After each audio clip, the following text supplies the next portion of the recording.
다 함께 기도하시므로 2월 3일 월요일 매일 예배 시작하겠습니다. 기도합니다.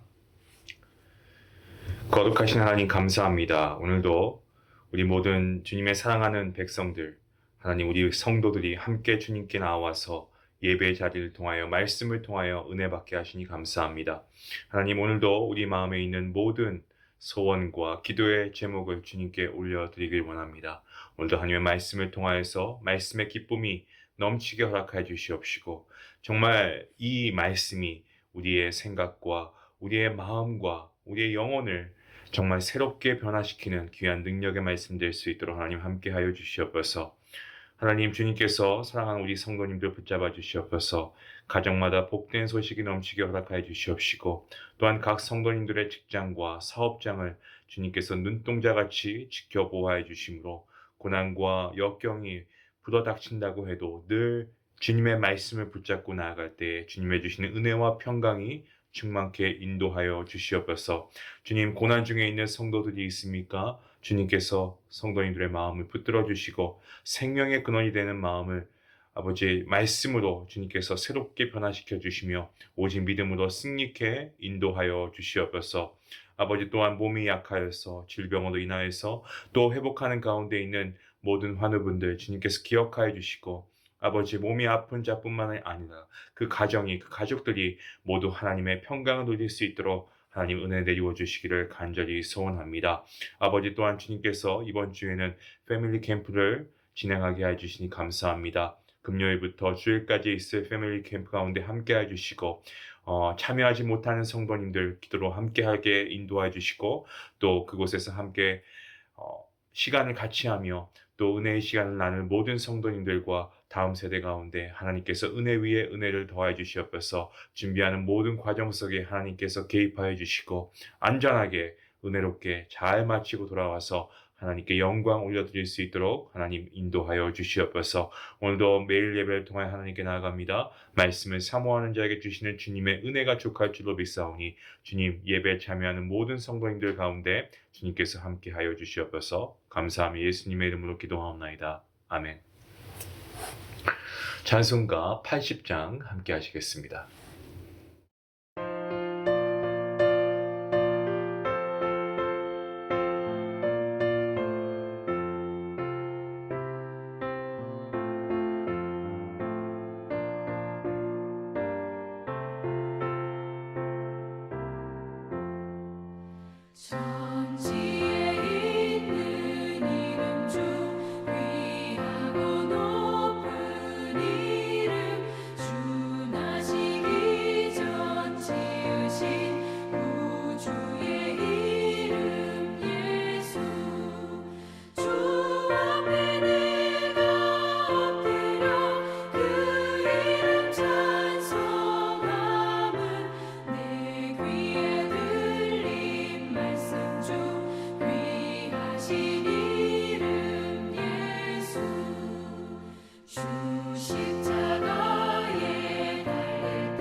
주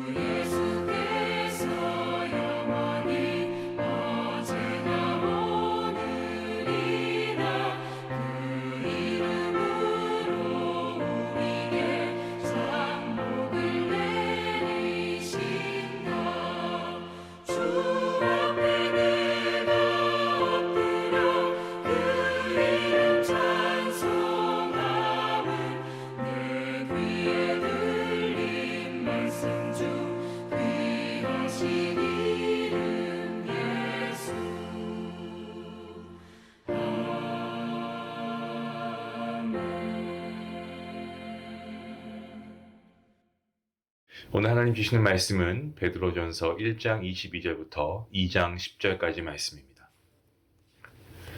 우리 함께 말씀을 읽도록 하겠습니다. 너희가 진리를 순종함으로 너희 영혼을 깨끗하게 하여 거짓이 없이 형제를 사랑하기에 이르렀으니 마음으로 뜨겁게 서로 사랑하라. 너희가 거듭난 것은 썩어질 씨로 된 것이 아니요 썩지 아니한 씨로 된 것이니 살아있고 항상 있는 하나님의 말씀으로 되었느니라.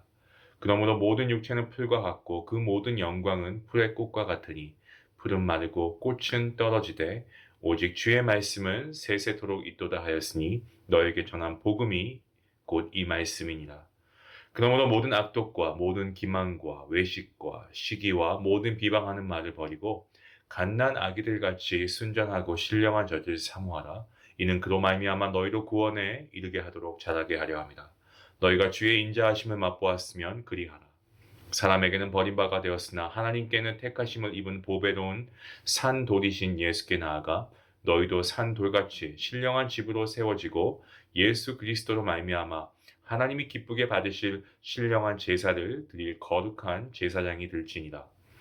성경에 기록되었을 때 보라 내가 택한 보배로운 모퉁이 돌을 시온에 두노니 그를 믿는 자는 부끄러움을 당하지 아니하리라 하였으니 그러므로 믿는 너희에게는 보배이나 믿지 아니하는 자에게는 건축자들이 버린 그 돌이 모퉁이의 머릿돌이 되고 또한 부딪히는 돌과 걸려 넘어지게 하는 바위가 되었다 하였느니라. 그들이 말씀을 순종하지 아니함으로 넘어지나니 이는 그들을 이렇게 정하신 것이라. 그러나 너희는 택하신 족속이요 왕같은 제사장들이요 거룩한 나라요 그의 소유가 된 백성이니 이는 너희를 어두운 데서 불러내어 그의 기이한 빛에 들어가게 하신 이의 아름다운 덕을 선포하게 하려 하심이라. 너희가 전에는 백성이 아니더니 이제는 하나님의 백성이요 전에는 긍휼을 얻지 못하더니 이제는 긍휼을 얻은 자니라. 아멘. 오늘 본문 베드로전서 1장 22절부터 2장 10절까지의 말씀. 먼저 1장 그 뒤에 있는 22절부터 그리고 25절까지의 말씀. 진리의 말씀에 대해서 베드로가 설명하고 있습니다. 그리고 세상의 모든 것은 마치 꽃과 풀처럼 마르고 없어지지만 하나님의 진리의 말씀은 영원하다라는 그러한 믿음의 선포를 하고 있습니다.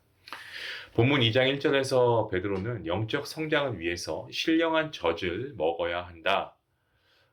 이렇게 언급하고 있습니다. 이 신령한 젖은 맞습니다. 하나님의 말씀입니다. 여러분 아기의 입장에서는 엄마의 젖이 전부 아니겠습니까? 마찬가지로 우리가 신앙인, 이 그리스도인이라고 한다면 우리의 전부는 오직 말씀이 되어야 할 줄로 믿습니다. 말씀이 전부가 아니고 세상이나 다른 것들이 전부가 되는 그 순간은 바로 새 사람이 아닌 옛 사람의 모습으로 되돌아가는 그러한 모습이 되는 것입니다. 우리가 수요 말씀 예배를 통하여서도 그렇고 계속적으로 우리가 교리를 배우면서 신앙의 성숙을 이루어가고 있는데요. 여러분 우리가 신앙적인 성숙을 위해서는 우리가 배우는 것도 있지만 또 반대로 우리가 버려야 할 것도 있습니다. 자, 그것이 바로 1절에 나오는 내용인데요.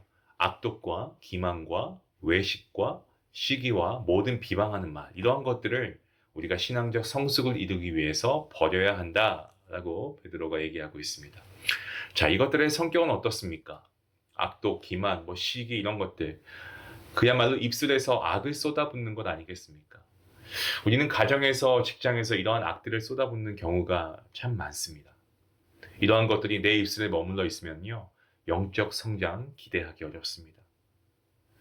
여러분 영적 성장의 시작은 어디라고 생각하십니까? 맞습니다. 우리의 믿음이겠죠. 하지만 저는 입술이 우리 영적 성장의 시작이 될 수도 있다고 생각합니다. 사람은 먹은 대로 나오게 되어 있습니다. 그래서 우리는 신령한 이 하나님의 말씀을 먹어야 합니다. 반드시 먹어야 합니다. 그래야 우리의 입술이 변화되는 것입니다. 본문 1절과 2절 말씀을 통해서 우리가 알 수 있는 영적 성장에 이르기 위한 조건이 있는데 두 가지가 나오고 있습니다. 첫 번째는 버리는 것이고요. 두 번째는 사모하는 것입니다. 자, 이 두 가지가 우리의 삶에 잘 적용이 되면 우리는 영적으로 성장할 수 있습니다. 반대로 이 두 가지가 제대로 적용되지 않으면 어떻게 될까요? 신앙생활을 오래 했다고 해도 변화와 성수 기대할 수 없습니다. 무엇을 버려야 하고 무엇을 사모해야 하는지 이를 위해 많은 노력이 필요합니다. 간혹 우리는 어떻습니까? 버릴 것을 사모하고 사모해야 할 것을 버리는 경우가 있습니다. 예를 들면 이런 겁니다. 주변에 사람들이 붙는 사람이 있고 그 주변 사람들이 떠나는 사람이 있습니다. 이유는 간단합니다. 사람들이 붙는 사람은 나쁜 것을 버리고 언제나 좋은 것들을 품고 있습니다. 하지만 주변에 사람들이 떠나는 사람은 나쁜 것들만 품고 좋은 것들을 버리고 있기 때문에 그렇습니다. 본문 3절 말씀에 보시면 주의 인자하심을 맛보았으면 그리하라 라고 되어 있습니다. 주의 인자하심, 이것은 바로 하나님의 말씀이 주님의 말씀입니다. 다시 말씀드리면 너희가 주님의 은혜를 체험했다면 더 간구하라, 이런 말입니다. 우리가 삶에서 하나님의 말씀을 맛볼 때 한번 생각해 보시기 바랍니다. 여러분, 여러 가지 문제와 어려움들로 괴로워하고 힘들어하고 있을 때 깊은 위로와 힘이 되었던 때는, 또 반대로 기쁨이 있을 때 그 감사의 근원을 깨닫게 만드는 것은 주변 사람과 돈이 아니고 오직 하나님의 말씀이 내 안에 정말 거침없이 막힘없이 들어올 때입니다. 그래서 성령 충만하다라고 하는 증거는요, 내 안에 말씀이 계속 흐르고 있는가, 막힘없이 하나님의 말씀이 내 입술로 고백되어지고 있는가를 보는 것입니다. 내가 죄인이라고 하면 아멘으로 답하고, 말씀을 보면 그 말씀이 내 심령에 세상 말로 확 꽂히는 겁니다. 여러분, 맛있는 음식, 어떤 식당이나 레스토랑에서 맛을 보면 어떻습니까? 맛집을 한번 다녀오면 그 맛을 못 잊고 다시 우리가 그 집을 찾아가는 것처럼, 말씀을 정말 전심으로 읽고 그 말씀의 은혜를 맛본 그러한 성도들은 그 말씀의 맛을 다시 찾을 수밖에 없는 거죠. 계속해서 베드로는 오늘 본문 4절부터 10절까지 해서 그리스도인, 이 신앙인인 우리가 어떤 정체성을 가지고 어떻게 살아가야 하는가에 대해서 설명해 주고 있습니다. 여기서 예수님은 사람에게 버림바가 되셨지만 하나님께 택하심을 입으셨다라고 합니다. 아마 저를 포함해서 모든 분들이 같은 생각을 갖고 계실 겁니다. 우리는 사람의 택함을 얻으려고 노력하는 경우가 많이 있습니다. 사람 눈에 잘 보이기 위해서 아둥바둥 하려고 할 때가 많습니다. 하지만 사람에게 인정받아도 어떨 때는 또 버려지게 되는 것이 우리의 인생사 아니겠습니까? 그래서 그리스도인은 하나님께 택하심을 받는 것이 무엇보다 중요하다라는 말씀을 드리는 것입니다. 사람의 눈이 아니고 하나님의 눈에 드는 것을 우리는 더 노력해야 할 줄로 믿습니다. 본문에서 예수님을 산돌, 이 살아있는 돌, 리빙스톤으로 표현하고 있는데요. 돌이 사실 살아있다, 죽어있다, 이런 말할 가치가 있는 것은 아니죠. 무생물 아니겠습니까? 그런데 돌이 어떻게 산 것이 될 수 있습니까? 하지만 하나님의 은혜가 더해지면 여러분, 죽은 것도 살아있게 되는 줄로 믿습니다. 마찬가지로 죽은 돌들이었던 우리도 하나님의 택하심과 은혜로 살아있는 돌이 되었습니다. 생명을 얻게 되었습니다. 자, 여기서 중요한 산돌, 이 산돌이 되어 혼자 열심히 신앙생활 해야 한다, 이런 의미가 아니고요. 너희도 신령한 집으로 세워지라고 말씀하고 있죠. 이 신령한 집이 무엇입니까? 성전입니다. 과거 성전이 각 돌들로 이어진 것처럼 서로를 지탱하면서 살아가야 한다는 것을 의미하고 있습니다. 이 성도님들께서 아시는 것처럼 교회를 헬라어로 에클레시아라고 합니다. 무리가 모였다라고 하는 의미이죠. 그런데 이를 교회라고만 칭하기엔 다소 무리가 있습니다. 왜냐하면 사도행전 19장 41절에서 우상 숭배자들의 무리가 바울을 고소하기 위해 모이지 않았습니까? 여기서도 똑같이 에클레시아가 사용되기 때문에 그렇습니다. 그래서 바울은 골로새서 1장 24절에서 약간의 이 보완적인 어떤 그런 표현을 사용하는데, 그것이 바로 그의 몸된 교회라고 하는 표현입니다. 우리가 주님을 믿는 순간 그리스도의 몸이 됩니다. 유기체가 됩니다. 믿는 지체들과 서로 연결이 됩니다. 연결이 된다는 것은요, 서로 막힘이 없다는 것 아닐까요? 우리의 신체를 보시기 바랍니다. 몸의 혈관 하나가 막히면 그 혈관 하나가 막힌 걸 통해서 큰 문제가 생깁니다. 따라서 막힘없이 피가 흘러야 하는 거죠. 그런 것처럼 그리스도의 몸, 이 교회라는 것은 서로 간에 막힘없이 무엇이 흘러야 합니까? 하나님의 은혜의 말씀이 흘러야 하는 것입니다. 또한 예수님의 능력이 서로에게 흘러가는 것을 말합니다. 이것은 바로 신령한 제사, 5절 말씀에 나오는 신령한 제사입니다. 거룩한 제사장, 우리 모두가 되었죠. 그렇게 거룩한 제사장이 된 우리가 서로에게 말씀과 능력과 은혜를 막힘없이 흐르게 하는 겁니다. 서로 간에 은혜가 아닌 죄가 막힘없이 흐르게 해서는 안 됩니다. 여러분 한번 생각해 보시기 바랍니다. 나는 말씀을 흐르게 하고 있는 전달자인가? 아니면 말씀을 방해하거나 말씀을 막거나 죄를 흐르게 하는 사람인가? 우리가 한번 스스로에게 질문해 보길 원합니다. 본문 6절과 7절에서 베드로는 이 구약 성경 이사야 28장 16절, 그리고 8장 14절, 그리고 시편 118편 22절의 말씀을 인용하고 있는데요. 당시 건축 자재는 대부분 돌이었습니다. 모퉁이 돌은 벽과 이 벽 사이를 잇는 이 단단한 돌을 가리키고 있는데요. 건축에서 정말 중요한 역할을 감당하고 했습니다. 예수님께서는 구약에서 예언한 이 보배로운 인생의 모퉁이 돌로 오셨지만 유대인들은 나귀를 타고 오신 그야말로 행색에 초라한 예수님을 버렸습니다. 하지만 하나님께서는 인간들에게 버려진 예수님을 예언대로 세상을 구원할 모퉁이 돌이 되게 하셨습니다. 이 말씀에 소망이 있습니다. 왜냐하면 우리도 모퉁이 돌처럼 사용되고 그런 은혜가 우리에게 임할 수 있기 때문에 그렇습니다. 만약 우리 삶에 버려진 것들이 있거나 남들 보기에 시원치 않은 것들이 있다고 해도 여러분 낙심하지 마시길 바랍니다. 하나님께서는 그 버려진 것을 내 삶에, 내 학업에, 내 사업에, 내 직장에 모퉁이 돌로 만드시는 은혜를 베푸실 분이기 때문에 그렇습니다. 계속해서 본문 8절에서 예수님은 믿는 자에게는 보배와 모퉁이의 머리돌이 되시지만 믿지 않는 자에게는 부딪히는 돌과 거치는 반석이 된다라고 하는 심판의 말씀, 그 말씀이 기록되어 있습니다. 우리가 예수님을 모퉁이 돌로 여긴다는 것은 그 말씀을 철저하게 우리가 어떻게 한다는 겁니까? 의지하고 신뢰하고 행한다라는 것이죠. 그렇게 할 때 우리 삶에 수많은 걸림돌이 있다고 해도 하나님은 그 걸림돌을 부수어 주시고 한편으로는 그 걸림돌을 오히려 디딤돌로 변화시켜 주실 것입니다. 9절과 10절 말씀에서는 예수님을 보배로운 모퉁이 돌로 삼는 우리가 하나님의 은혜로 어떤 신분으로 변화가 되었는가에 대해서 말씀해 주고 있는데요. 주님께서 우리를 택하신 족속으로 왕같은 제사장으로 거룩한 나라, 그의 소유된 백성으로 삼아 주셨다라고 하고 있습니다. 자, 여기서 왕같은 제사장이라고 하는 표현은요, 종교개혁자 마틴 루터가 주장한 이 만인 사제설의 근거가 되는 것이라고 하지만 핵심은요, 왕같은 제사장이라고 하는 정체성입니다. 여러분, 왕이라고 했을 때 왕에게는 경쟁자가 있습니까? 없습니까? 왕에겐 경쟁자가 없습니다. 경쟁이라는 것은 세상의 논리입니다. 우리는 세상의 논리대로 사는 사람이 아니다라는 것입니다. 그리고 제사장은 구별된 사람으로 세상과 구별된 삶을 추구합니다.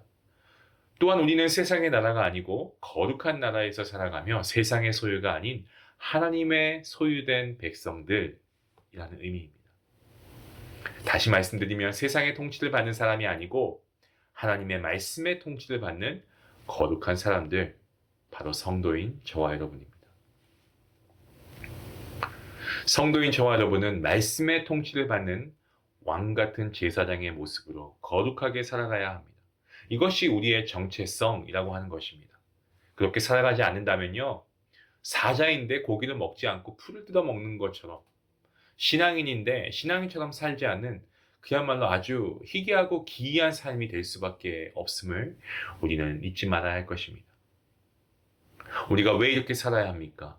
그것은 9절 말씀에 우리를 먼저 찾아와 주셔서 우리를 죽음의 어두운 데서 불러내어 기이한 빛으로 들어가게 하신 하나님의 은혜를 우리가 경험했기 때문에 그렇습니다. 더 이상 우리는 어둠의 자녀가 아닙니다. 빛의 자녀가 되었습니다. 그래서 어둠의 이야기가 아니고 빛의 이야기만을 해야 됩니다. 어둠의 생각이 아니고요. 빛의 생각을 해야 합니다. 내가 예전에 어둠의 사람이었지만 지금은 빛의 사람이다. 여러분, 늘 이 생각을 가지고 이 마음을 가지고 이렇게 선포하시기 바랍니다. 나는 빛의 사람이다. 그리고 이것을 세상에 선포하게 하시기 위해서 주님께서 우리를 부르신 것을 우리가 기억할 수 있기 원합니다. 때문에 우리는 언제나 삶의 자리에서 주님과 동행하면서 신실한 복음의 증인이 되어야 하겠습니다. 또한 우리는 본문 10절에 나오는 주님의 긍휼을 받은 자라는 사실 우리가 기억해야 됩니다. 긍휼이라고 했을 때 하나님께 불쌍히 여김을 받는 게 긍휼 아니겠습니까? 우리의 기도는 무엇입니까? 이런 거예요. 예수님처럼 저도 사람에게 버림받았습니다. 별 볼 일 없는 돌입니다. 사람에게 말할 수 없는 것을 하나님께 토로하는 것이 기도입니다. 우리 이런 긍휼의 특권을 갖고 있는 그러한 사람들입니다. 사랑하는 중앙가족 여러분, 오늘 말씀을 우리가 기억하면 좋겠습니다. 그리고 우리는 모퉁이돌 같은 삶을 살아야 하겠습니다. 우리가 모퉁이돌 같이 다른 사람에게 힘을 주는 사람인지 아니면 다른 사람을 불편하게 하는 걸림돌 같은 사람인지 우리가 한번 솔직히 우리 스스로를 점검해보고 오늘 우리에게 주어진 삶 가운데에서 정말 어지럽고 혼미한 세상의 유혹을 우리가 벗어나서 우리는 왕 같은 제사장으로서 그 제사장의 역할과 책임을 다하면서 내가 거하는 그곳에 하나님의 거룩하심이 임재하는 그러한 귀한 은혜의 삶이 될 수 있기를 주님의 이름으로 간절히 축원합니다. 기도하시겠습니다. 하나님 감사합니다. 저희를 먼저 부르시고 찾아와 주셔서 정말 예수 그리스도의 십자가의 보혈의 은혜로 말미암아 죽음의 어두운 데서 불러내어 정말 그 빛나고 기이한 빛의 자리로 옮겨주시는 그 구원의 은혜를 우리에게 허락하여 주시니 감사합니다. 하지만 저희의 믿음은 저희의 신앙은 아직도 어리고 정말 어린아이와 같습니다. 신령한 젖, 하나님의 말씀을 우리가 사모하고 있습니까?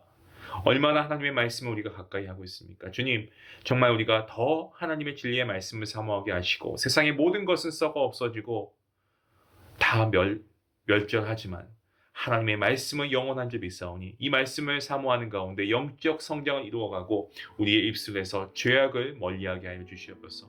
또한 세상을 우리가 살지만 세상의 통치가 아닌 하나님의 통치 아래 있는 자들임을 우리가 고백하며 왕같은 제사장의 삶을 살고 주님의 복음을 삶으로 나타내고 전할 수 있는 능력 있는 그리스도인들 되게 허락하여 주시옵소서. 감사하며 예수님의 이름으로 기도하옵나이다. 아멘.